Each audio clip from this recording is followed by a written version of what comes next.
Well, now I went down to Georgia for a while, for about 4 days, and now I forgot how to talk.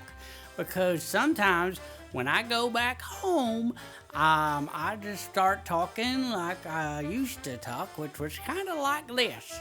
It wasn't exactly like this, but it was kind of like this, and I. Wait a minute. No, that's not. Did I?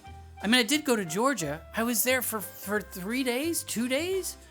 I had the craziest trip, you guys. I know you're probably like, Bumper Car, you can't just put out an episode a month. I understand that. I know that. But life has been coming at me crazy fast. So here's what's been going on.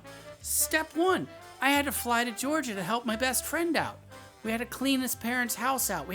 I flew to Georgia. And then we drove to a place called Macon, Georgia. Making bacon, making trouble, making. Yeah, I don't know. And we got a 20-foot tall. No, that'd be amazing. Do you know that the difference between tall and long? Probably, right? Like your height, that's how tall you are. Your arms, if you stretch them out, that's how long. I don't know. It's hard to explain. But when you're driving down the road and you see a big truck and it's really long, or a train that's really long, that's long. That's not a good description, is it? Huh. That's fine too. Anyway, it was a 20-foot long truck. And I mean, come to think of it, it was probably like 12 or 13 feet tall. It was pretty tall.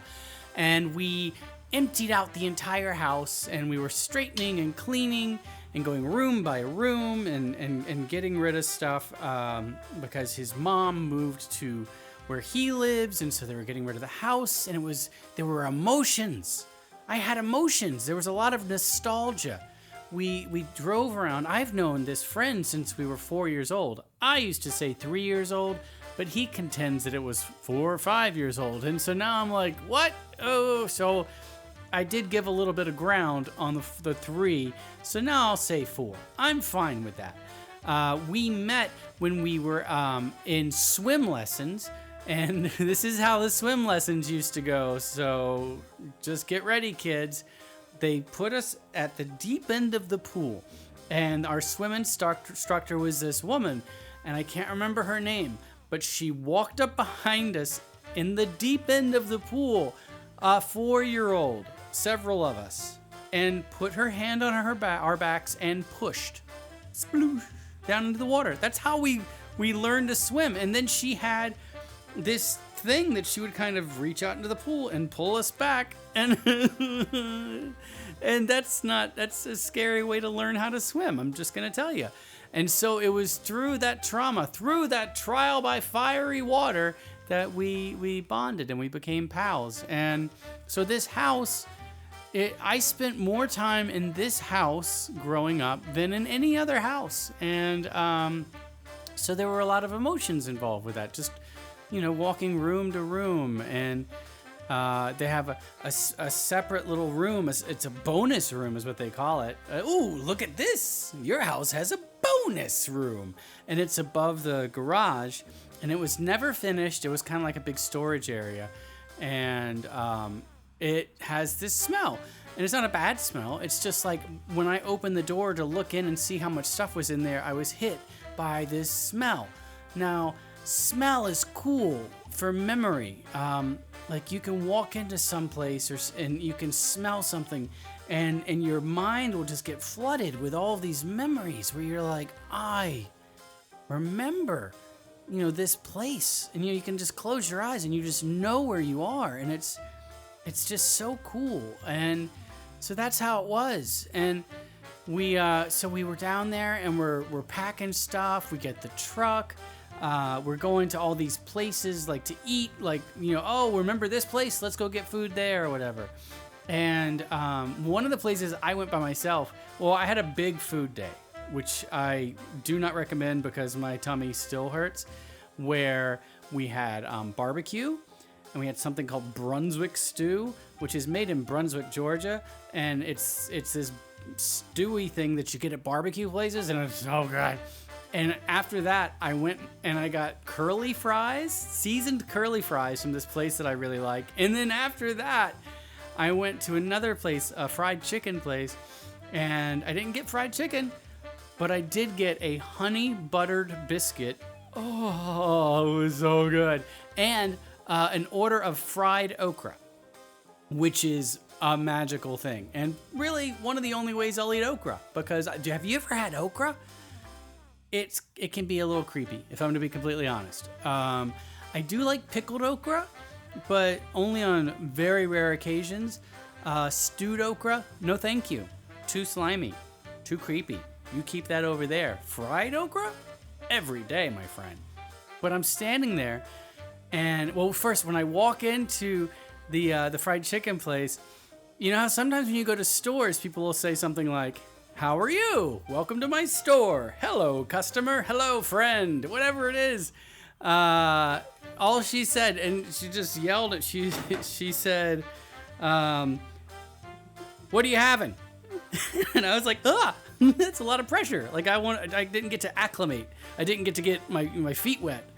But I did almost get my feet wet because about 5 feet to the right of the register, where you're buying the stuff, there was a giant hole in the ceiling, where there's all these exposed like air conditioner pipes, and there was all this water falling, not even just dripping, but kind of raining. And it wasn't raining outside. This was internal raining. And there was a giant puddle on the floor. So there was a big pan that was full of this ceiling water, and then there was a big puddle on the floor. And the whole time I like experiences, and to me this is an adventure and an experience, and I was just like, this is what I want in the world. I want weird stuff like this. And what I ended up with, not gonna lie, again, a stomachache. And then that night we went to downtown Macon, which, I mean, it existed as a thing, but it didn't exist like this.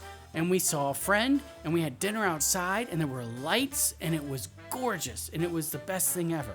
Anyway, loaded the truck, drove all the way to Boulder, Colorado, 25 hours. So far, unloaded the truck, returned the truck, flew back home. So tired, but good. Happy, right? Yeah.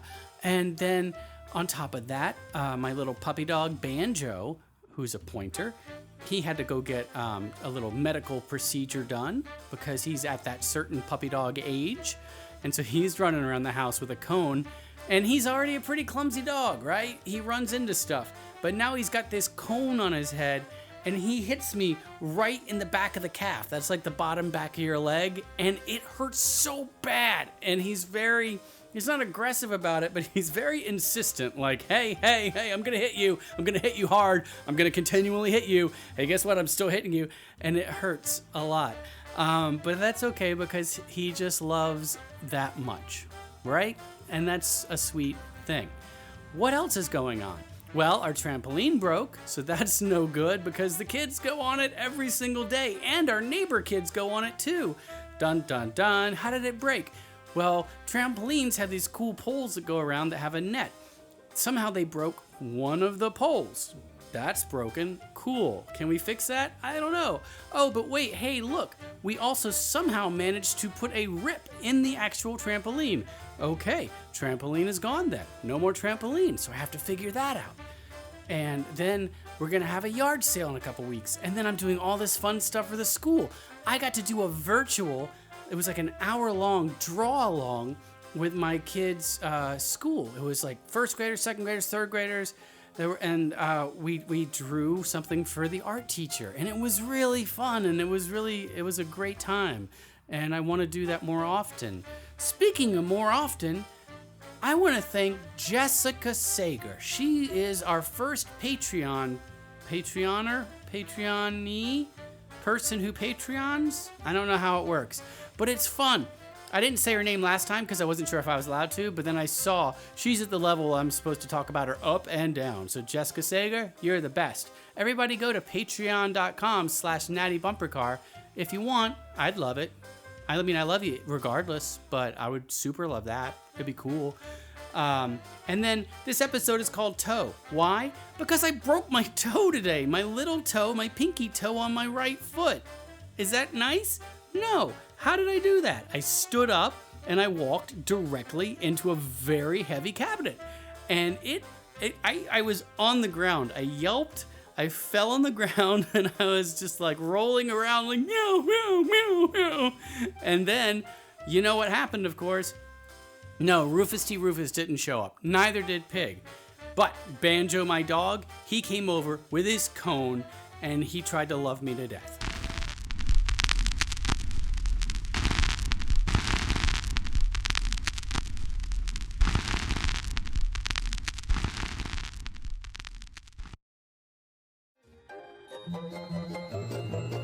This has been a non-productive media presentation. Executive producer, Frank Hablawi. This program and many others like it on the Non-Productive Network is distributed under a Creative Commons Attribution Non-Commercial No Derivatives license. Please share it, but ask before trying to change it or sell it. For more information, visit non-productive.com.